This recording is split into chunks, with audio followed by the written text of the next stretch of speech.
Hi everyone, hope you're doing well from wherever you're watching this channel, depending on your time zone.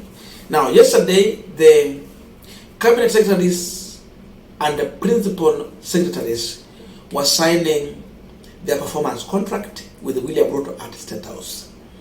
I want that event to the end because then we have to look for what they are doing there and then bring it out if there is anything to point out. I listened very well to Mr. Mudavadi's speech. If you listen to him, there is something he told William Ruto live on camera, that the public is tired of the government's persistent appeal and the threat against corruption. He's telling Ruto, please demonstrate. Stop threat. Stop the persistent appeal. Demonstrate.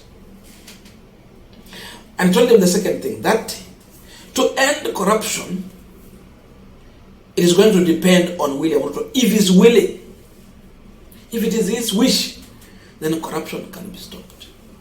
And it was very clear that your firm hand in fighting corruption is the most critical thing needed if you have to sort this issue out. Listen to him shortly, then from here we're going to continue with this discussion. Your Excellency, the public is tired of our persistent appeals, pleas, demonstrations, and threats against corruption. It is time to act and act decisively to end this scourge, especially the temptations in the public service. As the executive, we are ready to do our bit. We must require all agencies in the criminal justice system to save us the agony. Your Excellency, your firm hand here is most critical.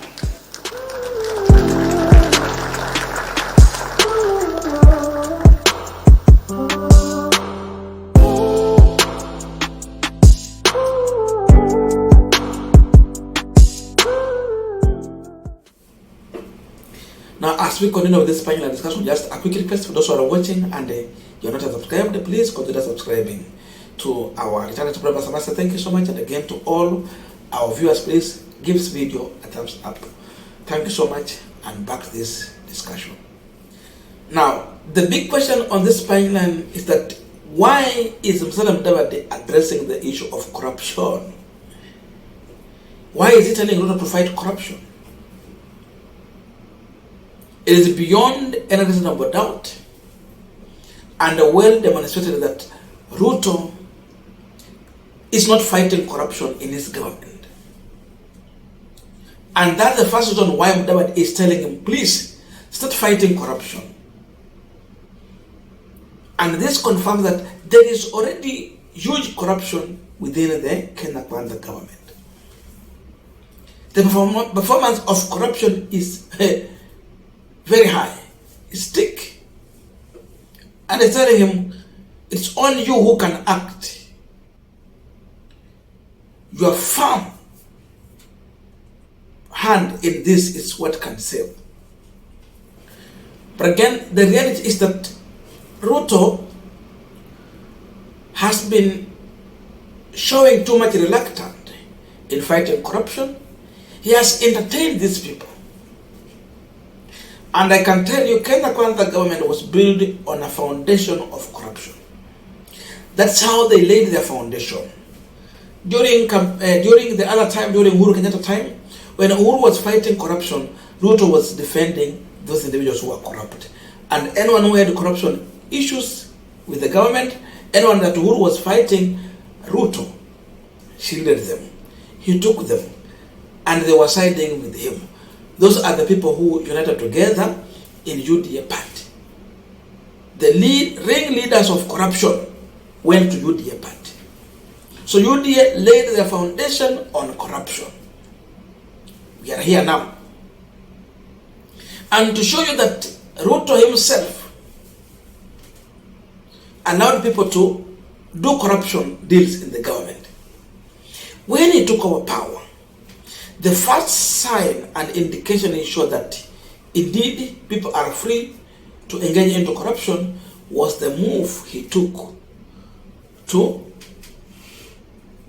ask the Director of Public Prosecution, Nudrin Haj, to withdraw all the corruption cases against the individuals who are in Kenya Kwanza.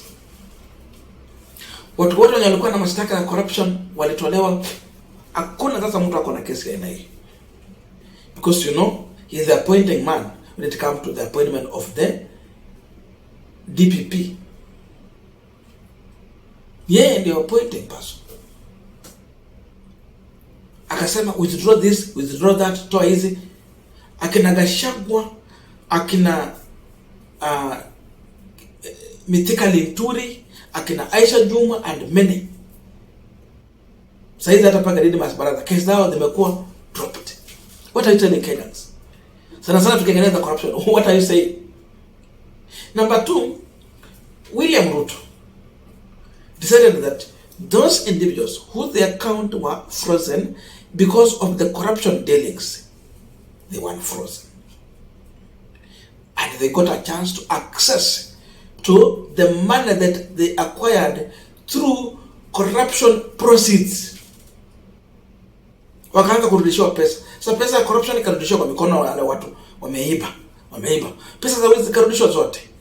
Kama walirudisha watu wa wizi pesa, cases zikakuwa dropped. What message was Ruto sending to the junior officers in UDA party and the government at large? What message was he sending?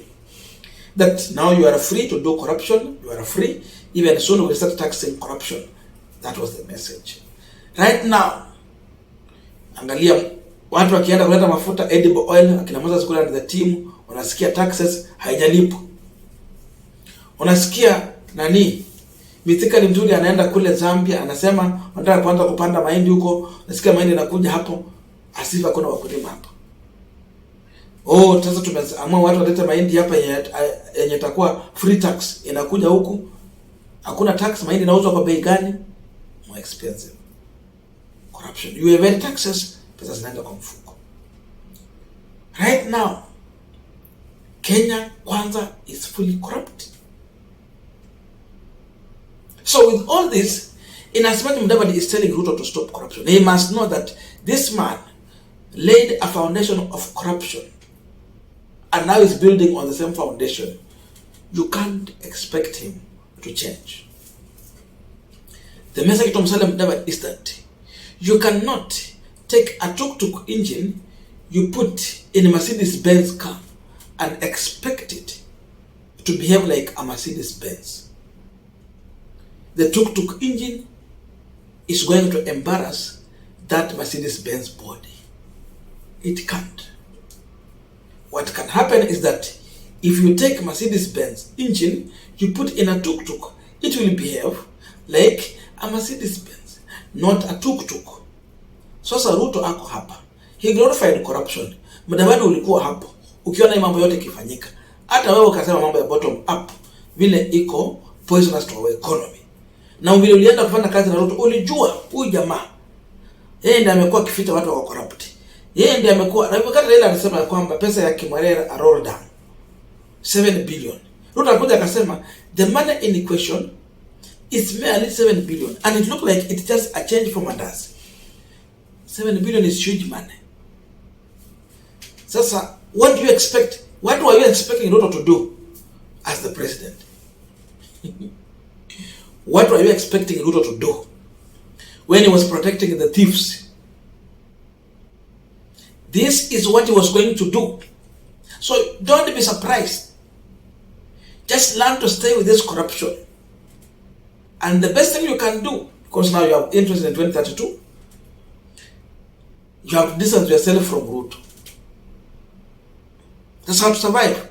And if you distance yourself from Ruto, even me, I will vote for you. Wanasema politics is local. 2032, tutakupigia kura. But as long as you are supporting a man who is the overseer of corruption, then we Kenyans, we start questioning. You might be clean, but the people you are working with are not. And they are not willing. So that's what you supported. It is now here. This government will not change. Corruption is going to be glorified. The only remaining thing is that they need to tax it. And that's why majority of Kenyans do not even trust these people with their taxes. Today they are now increasing the finance bill. We know that what they were proposed, and what the judiciary is doing. They are even bribing their way through the judiciary. Then what do we expect? People who came to power through bribery, right away from IBC, what we know, people were paid to announce some individuals. So this government was built on foundation of corruption. From Bomas of Kenya, you come to judiciary, now we are here. What else do you expect? That's how Ruto is going to function. So we do not have any trust. We are not pessimistic with this government. We don't have any hope that these people can fight corruption. What we understand and we are well aware about is that they are going to glorify corruption. Period.